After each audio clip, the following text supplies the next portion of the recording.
7:45, saludamos al general Paco Moncayo, ex alcalde de Quito, ex jefe del Comando Conjunto de las Fuerzas Armadas. General, gracias por acompañarnos, buenos días. Usted que tiene experiencia en la guerra, ahora que estamos viviendo esta guerra, es diferente. Tenemos un enemigo que no es externo, que es interno y que no es visible, es oculto. ¿Cómo la enfrentamos y cómo la ganamos sobre todo? Porque enfrentándonos estamos. Bueno, la verdad es que primero esta no es una guerra interna. Es un conflicto interno en contra del crimen transnacional. A nuestro país lo han convertido en una plataforma para el negocio criminal de la droga.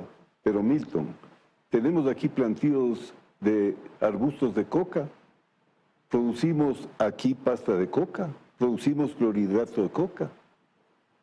El problema que vivimos es un desbordamiento del problema colombiano. En la hipótesis de que desaparecen los embrios en Perú y en Colombia, que son los principales productores del mundo, el Ecuador sería un país en perfecta paz. Entonces, este es un conflicto en contra del crimen transnacional. Está comprobado que en nuestro territorio desde hace rato están operando gerentes, mandos de las mafias europeas, de Italia, de los Balcanes, gente de los cárteles de Venezuela, de México, GDOs colombianos. O sea, nos han convertido en una plataforma de operación del negocio, y es a través del Ecuador que está saliendo la mayor cantidad de droga hacia Europa, hacia los Estados Unidos. Como usted verá, es un problema transnacional y es un combate al crimen transnacional. Hace más de 2 semanas el presidente Noboa decidió declarar conflicto armado interno, no internacional, y calificar a estos GDOs como grupos terroristas. La acción de la fuerza pública, ¿usted cómo la evalúa en estos días? Bueno, mire, en tan poco tiempo se está obteniendo uno de los objetivos más importantes. Dentro de los 3 grandes centros de gravedad de la amenaza. Uno era atacar a los puestos de mando de los operativos criminales. ¿Cuáles eran los puestos de mando? El sistema penitenciario. ¿En manos de quién estaba el sistema penitenciario? De gente que, como hemos visto en el informe de Metástasis, servía a los intereses de los delincuentes, además un sistema carcelario que desde hace 15 años más o menos ha estado gestionado por los delincuentes. Entonces, este primer objetivo, usted lo ve, se está consiguiendo, hay un control de los sistemas. Me parece a mí que el orden... Perdón, ¿y por qué no se hizo antes? Esa es la pregunta que muchos se hacen, porque dicen, estamos viendo cómo sacan instalaciones de internet, de televisión satelital, etcétera. ¿Por qué no se hizo antes? O si es que se hizo, se vuelve a permitir que se ponga de nuevo. No, mire, lo que pasa es que antes estaban gobernando los delincuentes, los narcotraficantes. Entonces, usted ve que, pero vean el informe Metástasis, un general que era el que debía ser responsable de todo el sistema penitenciario, estaba trabajando para Norero. Usted era asesor del presidente Lazo cuando Pablo Ramírez era director del SNAI. ¿Usted alguna vez sospechó algo de él? Mire, sí se sospechó porque en más de una ocasión, cuando la orden fue directa a los militares, y fueron los militares, de manera sorpresiva, entraron en 2 o 3 centros penitenciarios, encontraron que todo lo que se informaba no era cierto. Y sacaron una gran cantidad de armamentos, en fin, medios de comunicación. Ahora están las Fuerzas Armadas responsables. Ya no hay metido el enemigo dentro del sistema. O sea, él era el enemigo metido dentro del sistema. ¿Alguna vez el presidente Lazo le comunicó algo?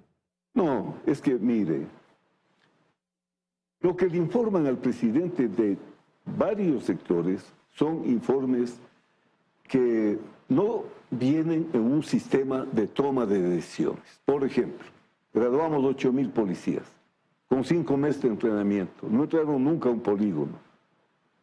Los sacaron a las calles sin haber disparado un tiro. No tenían no tenían chalecos antibalas, no tenían cascos, no tenían pistola. Es culpa del presidente. o del mando policial. Imagínense, por un general que comandaba una estructura que había estado ilegal, pasaba lo que pasaba en las cárceles. No, es que esto no es así. Acuérdese que la señora Nelson Cuberbes, ¿no?, que estuvo negociando con los PPLs un estatus de paz. Ella dijo, hace 10 años se les entregó la administración, la gestión de los centros penitenciarios a los propios PPLs. De cuando hizo el informe 10 años atrás, ¿quién era presidente? El señor Correa, pues. Entonces, esta es una descomposición que viene. Pero bueno, de largo Correa rato. fue presidente y pasaron un montón de años, 7 años hasta llegar acá. Moreno fue presidente, Lazo fue presidente y lo mismo. Por supuesto, es que ese es el problema. Yo no he visto en ningún país del mundo que se improvise tanto en el tema de seguridad. Ok, cambiemos el tema de las cárceles y sigamos con lo que estaba diciendo. Las otras dos cosas que se han hecho un poco para mejorar la situación actual. Mire, me parece a mí que un elemento central que va más allá de solo policías y militares es el sistema judicial.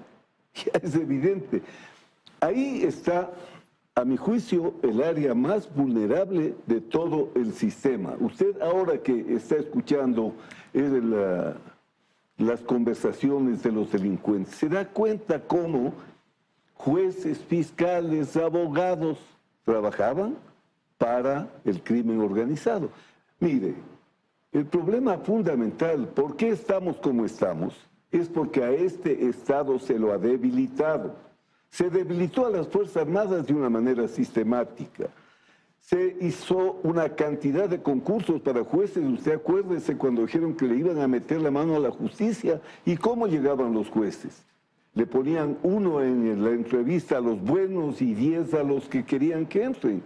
Acuérdese qué contralores tuvimos. O sea, es el Estado ecuatoriano el responsable de dar la protección a la población y de controlar el territorio que estaba penetrado por el crimen organizado. O sea, el que debía defendernos tenía adentro elementos que estaban actuando para el crimen organizado. Yo les he preguntado, ¿qué pasaba si en 1995 un capitán o un mayor le estaba pasando información a Fujimori? Traición a la patria. Lo que hacen estas personas es una verdadera traición a la patria. Alguien general que usa los escudos en los hombros y que esté trabajando para el enemigo, ¿cómo se puede juzgar eso? Entonces hay que decir las cosas como son.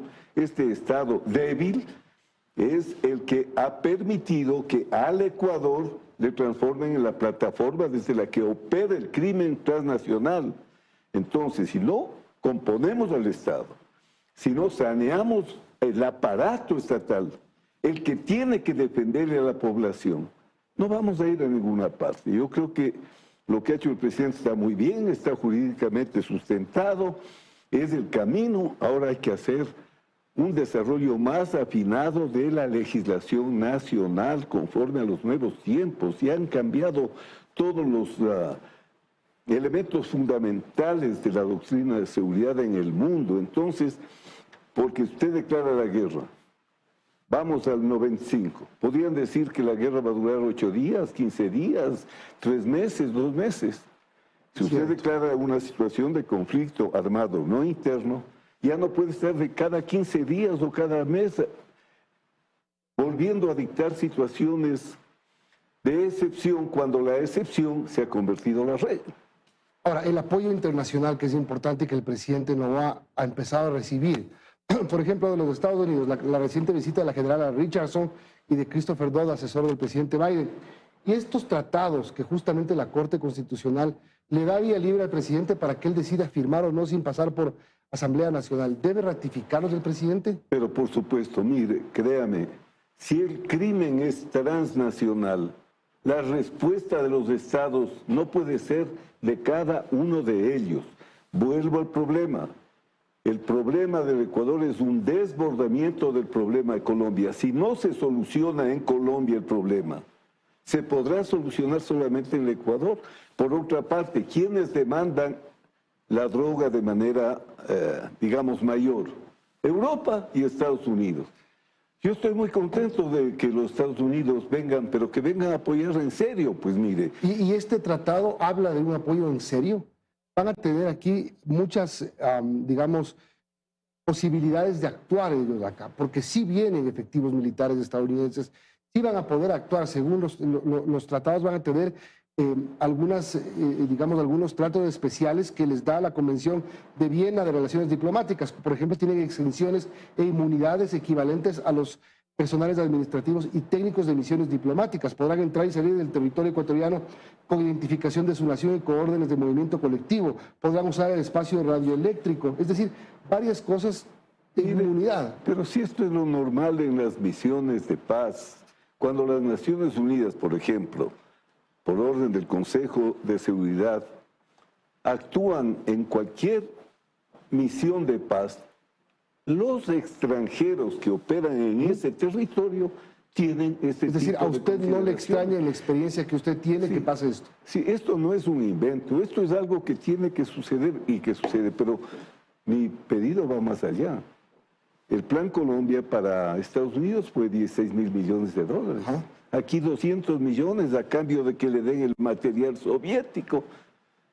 Si Europa, si los Estados Unidos no ponen dinero en un país que está con una economía tan frágil, todo lo demás es literatura. Entonces sería de concretar cuál es la ayuda real en un plan similar al Plan Colombia. Y le advierto una cosa, que el Plan Colombia, 70% de los 16 mil millones, más los 6 mil que puso la propia Colombia, no era para militares y policías, porque el problema de la seguridad es mucho más que solamente militares y policías. Entonces, una ayuda internacional es indispensable, pero con un programa claro. ¿Cuál es realmente la ayuda? Yo estoy muy contento con el tema de este acuerdo que se tomó para el control del área del litoral, del mar territorial, porque por allí se va el 40% de la droga que produce Colombia, no el Ecuador. Pero también me parece que se necesita un acuerdo para sellar la frontera norte. Si sellamos la frontera norte, si no pasa la droga de Colombia, está ganada media batalla. Y la otra media batalla, como somos un país dolarizado, atacar al negocio perverso de la droga. Si es que usted no tiene la trazabilidad del dinero, si se sigue lavando el dinero, como todos sabemos que se lava en la actualidad, el negocio está intacto. ¿Cómo atacaría usted el negocio? Por el lado económico. Porque también ellos tienen dinero, tienen recursos en exceso para enfrentar el Estado. Muchísimas gracias, general. Me queda clarito, nos queda clarito. Tenga buen día. Gracias. General Paco Moncayo, ex jefe del Comando Conjunto de las Fuerzas Armadas, ex alcalde de Quito, ex consejero de Seguridad. Tenemos que despedir, nos vemos mañana. Vienen las noticias de la comunidad.